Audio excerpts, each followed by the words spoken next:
अगर तुम्हें जानना है कि टीसीएस एनक्यूटी का प्रोसेस क्या होता है, क्या पैटर्न होता है, किस तरह के क्वेश्चंस आते हैं और मेरा क्या इंटरव्यू एक्सपीरियंस रहा है टीसीएस एनक्यूटी में, तो इस वाले वीडियो को पूरा देखना। तो इस वाले वीडियो को शुरू करते हैं हम लोग।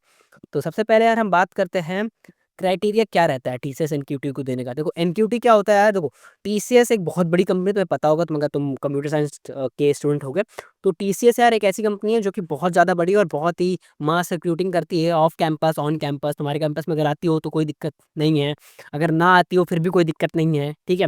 तो टीसीएस के जो फ्रेशर के होते हैं वो मेनली टीयर 3 की बात कर रहा हूँ। I don't know about the tier 1 IIT वगैरह में लेती है या नहीं लेती, उनको नहीं पता कि वहाँ पे जाती है नहीं जाती है।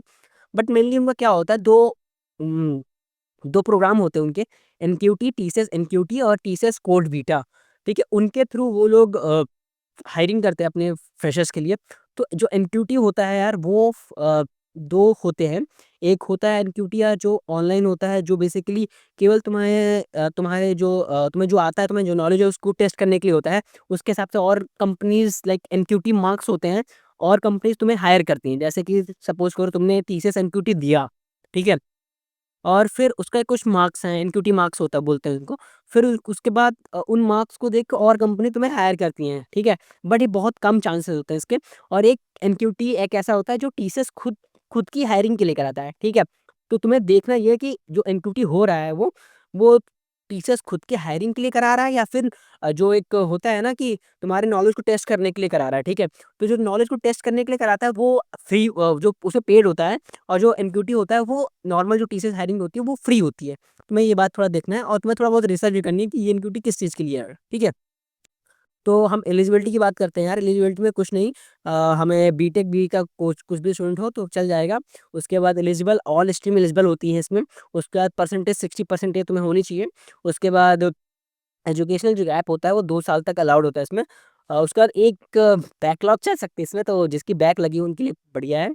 और जो इनका पैकेज होता है यार, जो उनका पैकेज भी बढ़िया होता है। जो उनकी निंजा प्रोफाइल होती है वो 3.5 लाख के आसपास होती है। और जो उनकी डिजिटल प्रोफाइल होती है वो आई गेस 7 लाख के आसपास होता है इनका कुछ। और जो उनकी प्राइम वाली प्रोफाइल होती है टीसीएस प्राइम, वो 9 लाख के आसपास होता है, ठीक है। तो तुम बढ़िया है, अगर तुम्हें बैक लगी है फिर भी तुम्हें 9 लाख का पैकेज मिल सकता है इससे। सबसे पहले हम राउंड की बात आते हैं। तुम्हें फॉर्म भरना है टीसीएस एनक्यूटी का, जो कि तुमके पोर्टल पे ही मिल जाएगा। नेक्स्ट स्टेप करके इनका पोर्टल है कुछ, ठीक है। पोर्टल में यार तुम्हें रजिस्टर करने के लिए तुम्हें एक ऑथेंटिकेटर करके एक ऐप है माइक्रोसॉफ्ट की, उसको डाउनलोड करना पड़ता है।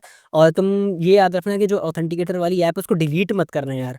तो डिलीट कर दोगे उसमें ऑथेंटिकेट होता है कि तुम लॉगिन तभी कर पाओगे जब तुम्हें ऑथेंटिकेटर ऐप में एक नंबर आता रहता है, और वो हर 1 मिनट में चेंज होता रहता है। तुम ऑथेंटिकेटर ऐप में जो तुम्हारा नंबर होगा उसको तुम्हें नेक्स्ट नेक्स्ट टीसीएस के पोर्टल में डालना होता है। तो तुम्हें देखना पड़ेगा कि भाई तुम्हारी ऐप डिलीट ना हो, एटलीस्ट वो फ़ोन खोई भाई ना, ठीक है।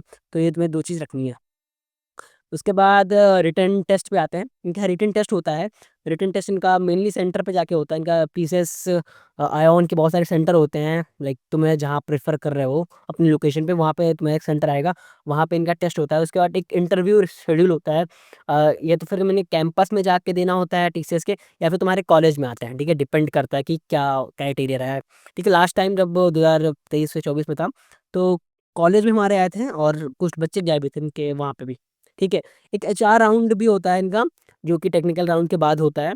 तो तुम देख लो, बेसिकली बहुत सिंपल सा इनका फंडा है। एक रिटन टेस्ट होता है जो कि उनके जाके देना ही पड़ता है।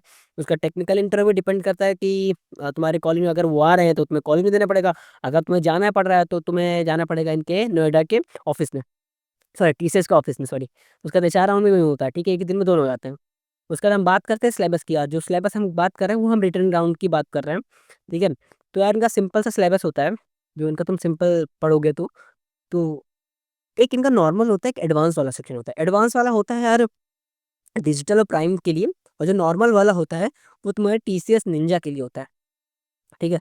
तो न्यूमेरिकल एबिलिटीज़ के 20 क्वेश्चन आते हैं जो 25 मिनट में करनी है। सेक्शन वाइज होते हैं, लाइक अगर तुम्हारा सेक्शन ए खुलेगा तो उसमें तुम 25 मिनट के अंदर 20 ही क्वेश्चन देखोगे, ठीक है। ऐसा नहीं कि तुम स्किप करके आगे बढ़ा दो, ठीक है। वो सेक्शन वाइज तुम्हें टाइम भी मिलेगा, तो ये बात ध्यान ध्यान रखना। तो न्यूमेरिकल एबिलिटीज़ 20 क्वेश्चन हो गए, वर्बल एबिलिटीज़ 25 क्वेश्चन हो गए, रीजनिंग एबिलिटी 20 क्वेश्चन हो गए। तो तुम्हारे यहाँ पे 20 × 40 65 क्वेश्चन हो गए, 75 25 50 75 मिनट में, ठीक है। उसका बाद एडवांस जो सेक्शन होता है उसमें क्या होता है, जो advance quantitative and reasoning ability होती है वो होती है 15 क्वेश्चन, उसमें तुम्हें मिलता है 25 मिनट। उसके बाद एडवांस कोडिंग जो होती है यार, उसमें मिलते हैं तुम्हें 3 क्वेश्चन और तुम्हें 90 मिनट का टाइम मिलता है।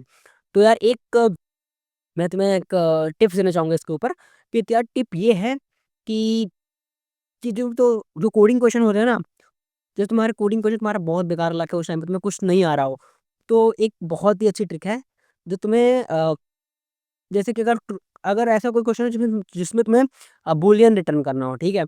और ऐसा कोई क्वेश्चन जिसके 4-5 ही आंसर हो सकते हों, जैसे कि तुम बताओ कि इसमें ट्रू फॉल्स होगा, ऐसे तुम बताओ कि तुम इसमें 1 से लेके 5 तक कुछ भी नंबर रिटर्न हो रहा होना है, ठीक है? तुम उसको हिट एंड ट्रायल से करो कि लाइक ट्रू में देखो कितने टेस्ट केस पास हो रहे हो, फॉल्स में देखो कितने टेस्ट केस पास हो रहा है। अगर क्वेश्चन तुम्हें ना आए तो भाई ऐसा करना तब, कि ये कर सकते हो। जैसे मान लो तुम 12 टेस्ट केसेस हैं, ट्रू में 8 टेस्ट केसेस पास हो रहे हैं और फॉल्स में 4, तो तुम ट्रू मार दो। अगर तुम्हें ना आ रहा हो तो तुम्हें एटलीस्ट 8 टेस्ट केसेस तो होंगे, ठीक है? और अगर ऐसा कुछ क्वेश्चन है जिसमें तुम्हें 1 से लेके 5 तक कुछ कुछ ना कुछ रिटर्न करना है, तो तुम एक बार 1 रिटर्न करा के देखो, एक बार 2 रिटर्न करा के देखो, एक बार 3 रिटर्न करा के देखो। इस तरह कुछ लॉजिक अपना जुगाड़ लगा के आ जाओ। अगर तुम्हें कुछ ना आ रहा हो तो ये टिप्स है भाई, ऐसा नहीं कि तुम क्वेश्चन पढ़े ही नहीं, ट्रू फॉल्स करके देख रहे हो, नहीं, नहीं, गलत है ये। तुम्हें अगर देखो तुम्हारा क्वेश्चन ना दिमाग में पिक क्लिक हो रहा हो तो ऐसा करके आ जाना। एटलीस्ट तुम्हें इंटरव्यू कॉल तो आ जाएगी इसके लिए, डिजिटल या फिर प्राइम के लिए भी। ठीक है? तो पैटर्न के हम एक बार देख लेते हैं। तो 190 मिनट मिलते हैं और 83 क्वेश्चन होते हैं उसमें। 75 मिनट में 65 क्वेश्चन होते हैं जो फाउंडेशन वाले होते हैं, ठीक है? न्यूमेरिकल एबिलिटी, रीजनिंग एबिलिटी और वर्बल एबिलिटी, जिसका हमने बात की थी अभी। उसका एडवांस जो होता है वो होता है यार डिजिटल और प्राइम के लिए। तो 25 मिनट में तुम्हें मिलते हैं लॉजिक, क्वांट के लिए और लॉजिक के लिए, और 90 मिनट तुम्हें मिलते हैं 3 क्वेश्चन के लिए, ठीक है? तो बहुत तुम्हें टाइम मिलता है, तुम्हें ऐसा नहीं कि टाइम नहीं मिलता हो, ठीक है?